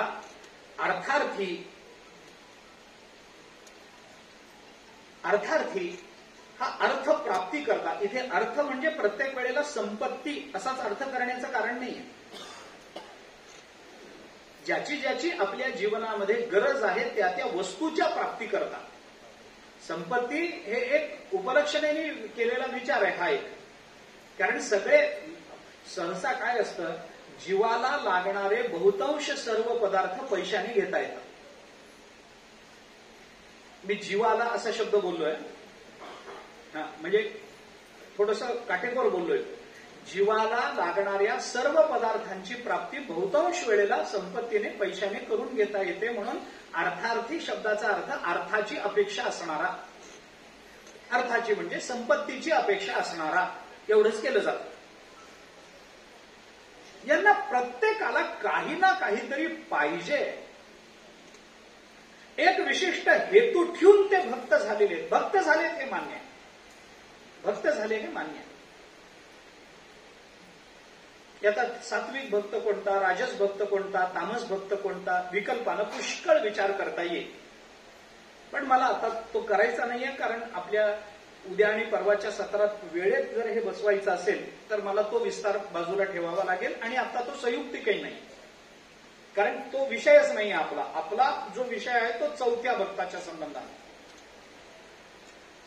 त्याच्याकरता हे 3 आधी सांगणं महत्वाचं. हे जे 3 भक्त आहेत ते भगवंताकडे जात आहेत, भगवंताकडे याचना करतायत. पण भगवंताकडे जाण्याकरता त्यांना काहीतरी निमित्त लागतं आहे, म्हणून हे चौथ्या वर्गात बसत नाहीये. कुणाला संपत्ती हे निमित्त आहे, कुणाला दुःख निवृत्ती हे निमित्त आहे, कुणाला बरं वाटलं असलं तरी जिज्ञासा हे निमित्त आहे, जाणणं हे निमित्त आहे.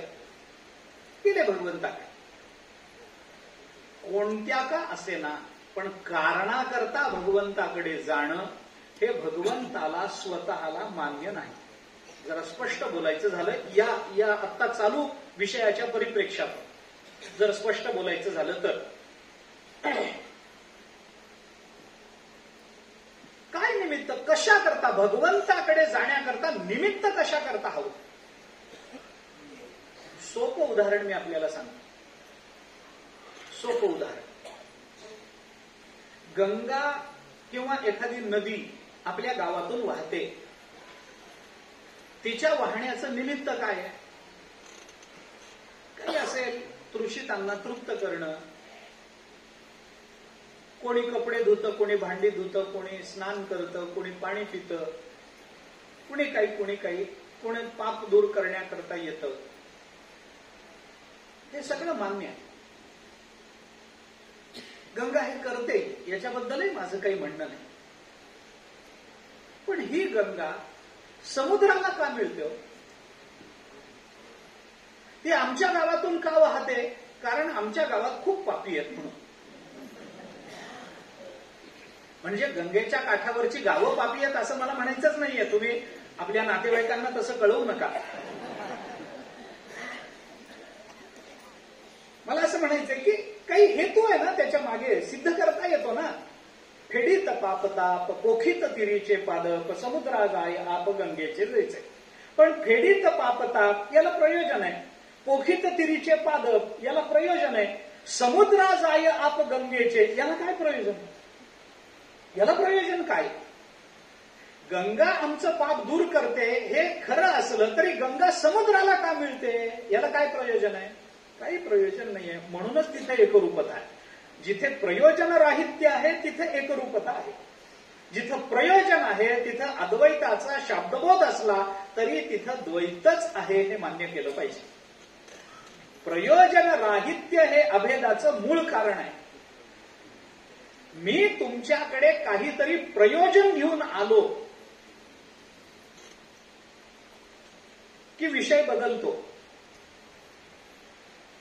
आपला एखादा जवळचा मित्र रोज आपल्याकडे येऊन बसतो. काय कारण आहे? काही कारण नाही आहे, म्हणूनच तो जवळचा आहे. हे लक्षात घ्या. जो कारण घेऊन आपल्या घरी येतो तो जवळचा असूच शकत नाही. मग हे जर आपल्याला पटतं तर भगवंतानी का म्हणू नये?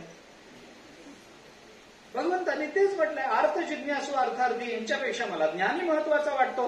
कारण चौथी याच्या ठाई काहीच करणे नाही. म्हणून तेषाम ज्ञाने नित्ययुक्त एक भक्ती विशिष्यते प्रियो हि ज्ञानीनोत्यर्थम अहम सच मम प्रिय उदारा सर्व एवैते ज्ञानीत्वात्मैव मे मतम. माझं मत आहे ज्ञानी आत्मा माझा. 18व्या अध्यायात दिलेलं प्रमाण. 18व्या अध्यायात भगवंतांनी अर्जुनाला 7व्या अध्यायाचं स्मरण करून दिलं. उभवनिया भुजा ज्ञानिया आत्मा माझा हे बोलिलो कपिध्वजा 7माध्यायी. हे मी तुला 7व्या अध्यायात सांगून आलोय की ज्ञानी भक्त हा माझा आत्मा आहे. हे त्यावेळेला मी तुला बोलून आलो. तिथं सांगितलं भगवंताने, या ज्ञान भक्ती सहज भक्त एकवटला मज तो मीच हे केवळ तुझं श्रुतही आहे. उभवनिया भुजा ज्ञानिया आत्मा माझा हे बोलिलो कपिध्वजा 7माध्यायी 18व्या अध्यायात. प्रयोजन राहित्य हे परमार्थाचं बीज आहे. प्रयोजन ठेवून परमार्थ करणारा पारमार्थिक होऊ शकत नाही. त्याचा परमार्थ हे त्याच्या संसाराचं साधन आहे. माझं म्हणणं पटत असेल नसेल मी स्पष्ट बोलतो, क्षमा करा मला. पण प्रयोजन घेऊन परमार्थ करणारा जेव्हा परमार्थ करतो, परमार्थाची क्रिया करतो, तेव्हा त्याचा परमार्थ हे त्याच्या प्रपंचाचं साधन होत असतं. परमार्थ हे प्रपंचाचं साधन नाही आहे. प्रपंच हे परमार्थाचं साधन होऊ शकतं. कारण देह आहे, कारण इंद्रिय आहे, कारण मन आहे, कारण बुद्धी आहे, मान्य आहे. पण परमार्थ हे प्रपंच सुखी करण्याचं साधन होत नाही. आणि बहुतांश वेळेला हेच सगळीकडे दिसून येतं. म्हणून मी म्हटलं, मी स्पष्ट बोलतो, मला क्षमा करा. आपण हे बोलण्याचा तशा अर्थाने माझा अधिकारही नाही.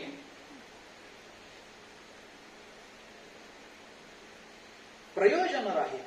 आमचा परमार्थ हा निष्काम आहे. ज्ञानोबरांनी का नामस्मरण केलं असेल? तुकाराम महाराजांनी का नामस्मरण केलं असेल? का भगवंताची उपासना केली असेल? असं काय त्यांना मिळवावं वाटलं होतं? तुकाराम महाराजांनी म्हटलंय, थुंकोनिया मानदंभे करीतो कीर्तन. मानदंभे थुंकोनिया कीर्तन करीतो. काय भाषा आहे? मी मान थुंकतो, माझा दंभ थुंकून टाकतो, मग कीर्तनाला उभा राहतो. हे तुकाराम महाराजच म्हणू जाणे. असंच करायचं ठरलं असतं तर तुकाराम महाराजांनंतर कीर्तनकारच झाला नसता. कठीण आहे, सोपं नाही आहे. काय पाहिजे सांगा ना. प्रल्हादाला विचारलं ना भगवंताने, काय पाहिजे प्रल्हादा? प्रल्हादाने काय सांगितलं? नाही ना देवा, यस्त आशिष आशा असते नस मृत्या सवैवणिक. भागवतातली प्रल्हादाची भाषा आपण वाचा. काय भाषा, काय वय आहे, आणि त्या वयामध्ये काय प्रगल्भ भाषा बोलून दाखवतात प्रल्हाद. भगवान प्रकट झाले, प्रल्हादा करता प्रकट झाले. प्रल्हादाने बोलवलं नव्हतं, देवा या मला वाचवा. त्याने नामस्मरण केलं होतं, ही गोष्ट खरी. पण हिरण्यकश्यपूने ज्या ज्या पद्धतीनं मारण्याचा विचार केला, ज्या ज्या रीतीनं मारण्याचा विचार केला, त्या सगळ्या रीती वाया गेल्या, व्यर्थ गेल्या. आणि नामस्मरणाच्या आधारानं प्रल्हाद तरुण गेले. शेवटी प्रल्हादाला मारण्याकरता म्हणून काही दरबारात आणलं, विचारलं खांबात आहे का वगैरे वगैरे झालं. खांबातून भगवान प्रकट झाले. हिरण्यकश्यपूला ते फाडून वगैरे टाकलं, सगळं झालं. ते प्रल्हादा, ते भगवान इतके रागावलेले होते आपल्या भक्ताला झालेल्या त्रासाच्या दर्शनाने, इतके रागावलेले होते की त्या हिरण्यकश्यपूला मारल्यानंतर त्यांचा राग शांत नाही झाला. हिरण्यकश्यपूची ती पोटातली आतडी गळ्यामध्ये अडकून ते रागाने असे एरझाऱ्या करायला लागले. कोणाला कळेना की आता यांना शांत कसं करावं. धाडस नाही कुणाचं जवळ जाण्याचं. ते रूपच इतकं विक्राळ होतं की कुणाचं धाडस नाही. ते सगळं रक्त लागलेलं हाताला, रक्तबंबाळ झालेलं शरीर, डोळे तांबडे लाल झालेले. बरं, सगळ्यांनी बघितलेलं नखानी पोट फाडलंय, ते आतडे गळ्यात अडकवलेले. कोण जवळ जायचं? बरं, येरझाऱ्या घालणं चालूच आहे. आपण काही जवळ जाऊन सांगायचा प्रयत्न केला आणि हिरण्यकश्यपू नंतर आपल्याला मांडीवर घेतलं तर कोण जवळ जाण्याचा विचार कर? अरे ते भगवान आहे, नरसिंह रूपामध्ये प्रकट झाले. कुणाला काही कळेना. एक जण शहाणा होता त्या गर्दीत. तो म्हणाला, बा मी तुम्हाला सांगतो, यांना शांत करायचं असेल ना, मी तुम्हाला युक्ती सांगतो. माणूस कितीही चिडलेला असला की तिला बघितलं की शांत होतो. तुम्ही यांच्या तिला बोलवून घ्या. माणसं हुशार असतात. माणसंच हुशार असतात. माणसं हुशारच असतात.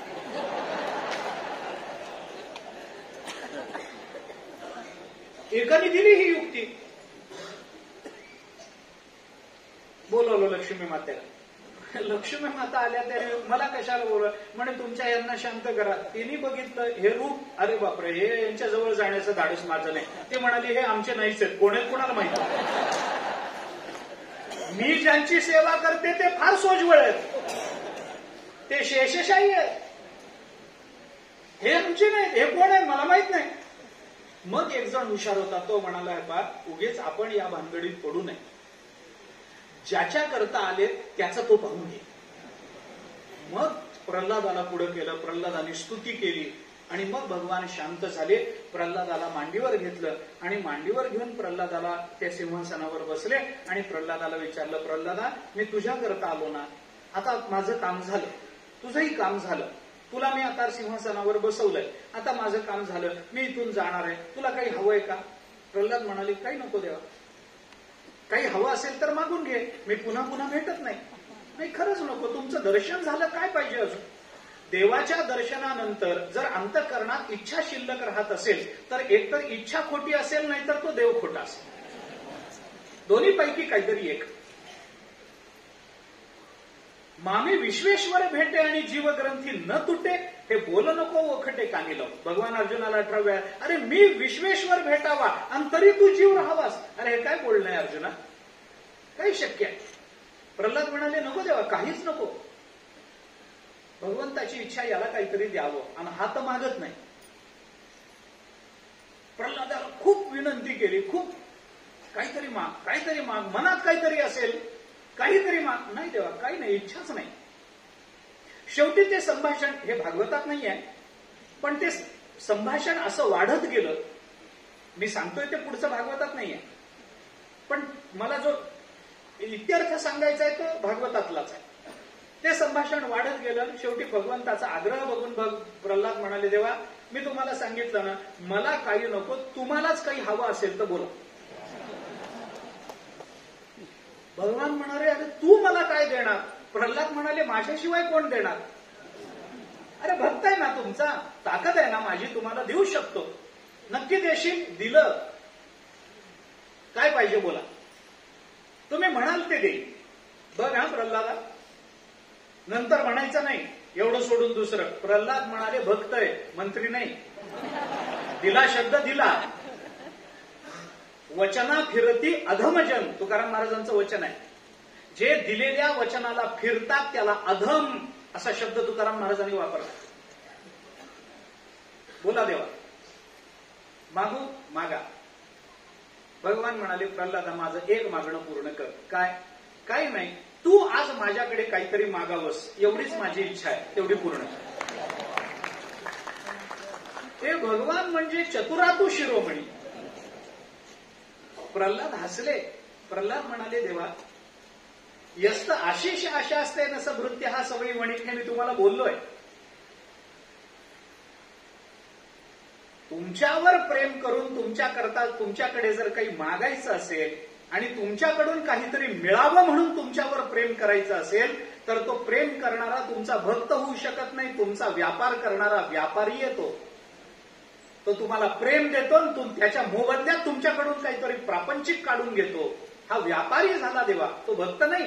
नसा भृत्य हा, तो भक्त होऊच शकत नाही. सवय वणिक, तो तुमचा व्यापारी आहे.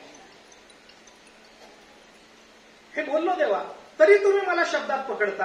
हे पा, मी म्हटलं होतं का तुला मला काहीतरी दे म्हणून? तू म्हणाला स्वतःच्या जिम्मेदारीवर, तुम्हालाच काही पाहिजे असलं तर मागा म्हणून.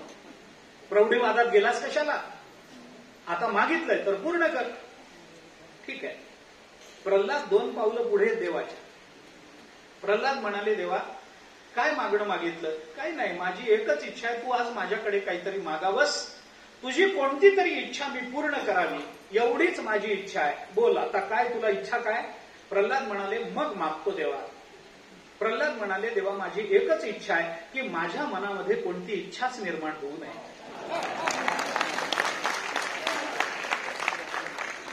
अपेक्षेने परमात्म्याकडे गेलेला भक्त हा पारमार्थिक असूच शकत नाही. निरपेक्ष भगवत चिंतन करणारा हा जो भक्त आहे त्याचा परमार्थ आहे. म्हणून भगवंतांनी या चौघांचंही वर्णन करून पहिल्या तिघांची व्यावृत्ती करून टाकली आणि मग चौथी याच्या ठाई काहीच करणे नाही म्हणून भक्तू एक पाही ज्ञानी आतो. 4 भक्त चतुर्विधा असा शब्द वापरून त्याची सांगता कोणत्या विचारात केली? भक्तू एक पाही. 4 भक्त म्हणून सांगितले आणि शेवटी एक भक्त म्हणून शिल्लक ठेवला. चतुर्विधा भजन्ते माम जना सुकृतिनोर्जुन आर्तो जिज्ञासुर अर्थार्थी ज्ञानीच भरत ऋषभ. पण याच्यातला खरा भक्त कोण? भक्त एक पाही ज्ञानी आतो. तो एकच भक्त म्हणतो मी, बाकी सगळे पुण्यवान म्हणतो मी. म्हणून हे भक्ताचे 4 प्रकार नाहीच आहेत. भक्ताचा एकच प्रकार असतो. भक्त तोच आहे ज्याला भगवत स्वरूपाचं यथार्थ ज्ञान होऊनही त्याची भक्ती चालू आहे. तोच एक भक्त. बाकी सगळे पुण्यवान असू शकतात. सुकृतीनो एवढाच विषय. म्हणून भक्ताचं चिंतन करायचं असेल तर भक्त म्हणल्यानंतर तो ज्ञानी भक्तच येतो. अशा ज्ञानी भक्ताकरता भगवंतांनी अनेक शब्द गीतेमध्ये वापरलेले दिसून येतात. ते कोणते शब्द आहेत, काय आहेत याचा विचार नंतर करू आपण. पण असा ज्ञानी भक्त भगवंताला अपेक्षित आहे. तो कोण आहे हे सांगताना भगवंतानी मग तेषाम त्या चौघांमध्ये ज्ञानी नित्ययुक्त एक भक्तिर विशिष्यते प्रियो हि ज्ञानीनोत्यर्थम अहम सच मम प्रियाः हे बोलून दाखवलं. मग उदारा सर्व एवैते, सगळेच चांगले, सर्व एवैते, सर्व हा उदार हा, सर्व उदार हा, सगळेच उदार आहे. मी असं म्हणत नाही, सगळेच उदार शब्दाचा इथला अर्थ चांगले, उत्कृष्ट या अर्थाने उदार शब्द आहेत. हे चौघच्या चौघही उत्कृष्ट आहेत, माझं काही म्हणणं नाही.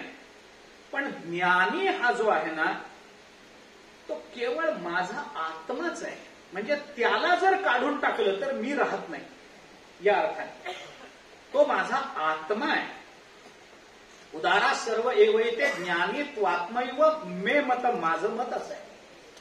हे मी असं समजतो की तो ज्ञानी माझा आत्मा आहे. ज्ञानीत्वात्मैव मे मत,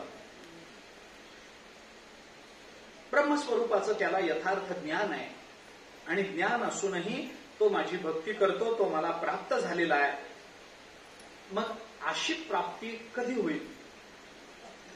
असा भक्त कुठे भेटेल? भगवान सांगतात, बहुनाम जन्मना म्हणते ज्ञानवान माम प्रपद्यते वासुदेव सर्वमिती स महात्मा सुदुर्लभ. असा महात्मा अत्यंत दुर्लभ आहे. महाभारताने म्हटलंय, कार्यापेक्षाही वर्तनते भावस्निग्धा सुदुर्लभ. कार्याच्या अपेक्षेनं प्रेम करणारे खूप भेटतात, पण भावस्निग्ध असणारा अत्यंत दुर्लभ असतो, ज्याला आपल्याकडून कशाचीही अपेक्षा नसते. ज्ञानोबांना कशाची, मी गंमत म्हणून सांगतो, 9,000 ओव्या आपल्या पदरात टाकून त्यांनी 1 रुपयाची तरी मागणी केली का? कॉपीराईट. 4,000 अभंग आपल्या पदरात टाकून तुकोबारांनी असं एकाही अभंगामध्ये म्हटलं नाही की तुम्ही रोज कीर्तन करून माझ्या नावावर पाकिटे मिळवता, एखादं तरी पाकिट देऊला पाठवा. कॉपीराईट नाही ना. ना जगाकडून अपेक्षा, ना स्वतःकडून अपेक्षा, ना परिजनांकडून अपेक्षा, ना विद्वानांकडून अपेक्षा, ना भगवंताकडून अपेक्षा. अनपेक्ष शुचिर्दक्ष उदासीनो गतव्यतः सर्वारंभ परित्यागी यो मद्भक्त समे प्रिया. जयाच्या ठाई पांडवा अपेक्षे नाही रिगावा सुखासी चढावा जयाचे असणे. ज्ञानोबराय बोलतो, अपेक्षे नाही रिगावा. त्याच्या अंतःकरणामधली अपेक्षा निघून जात नाही. अपेक्षे रिगावाच नाही, अपेक्षा प्रवेशच करत नाही तर निघून जाण्याचा काय प्रश्न? बारीक बोलतात ज्ञानोबराय. आणि असा भक्त अत्यंत दुर्लभ आहे. मग कोण आहे असा भक्त, कसा असतो? ज्ञानोबराय त्याच्यावर आपल्याला एवढाच विषय, आपल्याला विषय एवढाच आहे, स महात्मा सुदुर्लभ. ज्ञानोबराय त्याच्यावर भाष्य करताना म्हणतात, हा जो दुर्लभ असणारा भक्त आहे ना, तो दुर्लभ का आहे? तो कुठे दिसत नाही, एका जागी बसून असतो म्हणून तो दुर्लभ नसतो. आपल्याला भेटणारा, नेहमी भेटणारा एखादा मनुष्य 8-10 दिवसामध्ये भेटला नाही, घरामध्ये बसून राहिला, तर आपण काय म्हणतो, फारच दुर्लभ झाले तुम्ही. आज दुर्लभ कशाचा? तो घरी बसलाय, त्याला दुर्लभ म्हणत नाही. तो आपल्याला भेटत नाही म्हणून दुर्लभ नाहीये. त्याचं दुर्लभत्व कोणत्या कारणाने हे लक्षात घेतलं पाहिजे. ज्ञानोबराय म्हणतात, हे समस्त ही श्री वासुदेव ऐसा प्रतिती रसाचा ओतला भाव तो म्हणून भक्ता माझी रावो ज्ञानिया तोच. जो भक्त आहे तोच ज्ञानी आहे, जो ज्ञानी आहे तोच भक्त आहे. ज्ञानी भक्त असणं शक्य आहे का भक्त ज्ञानी असणं शक्य आहे, याचा विचार करा. ज्ञानोबरांनी चिंतन करताना भक्ता माझी रावो ज्ञानी तो असं म्हटलं. तो भक्ताचा राजा आहे आणि ज्ञानीही तोच आहे. जो ज्ञानी आहे तोच भक्त आहे असं ज्ञानोबरांनी म्हटलेलं नाही, हे लक्षात घ्या. याच्यातलं काय फरक, काय याच्यातला, या विषयामध्ये काय स्वारस्य आहे, याचा अजूनही थोडासा विचार आपल्याला करायचा आहे. आपण विषयाला स्पर्श केलाय, विषयामध्ये आता प्रवेश केलाय. असा भक्त कोण आहे?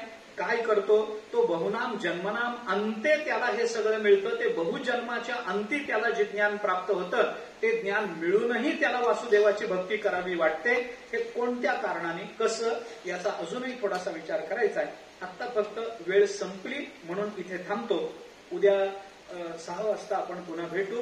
त्यावेळेला या विषयाची पुन्हा चर्चा करू, पुन्हा त्याचं निरूपण करण्याचा थोडासा प्रयत्न करतो. आता इथे थांबतो. राहिलेला विचार उद्या 6 वाजल्यापासून आपण पुढे पाहूया. आता थांबतो. कुंडलिक वरदे हरी विठ्ठल श्री ज्ञानदेव विठ्ठला विठ्ठला विठ्ठल. कुंडलिक वरदे हरी विठ्ठल श्री ज्ञानदेव.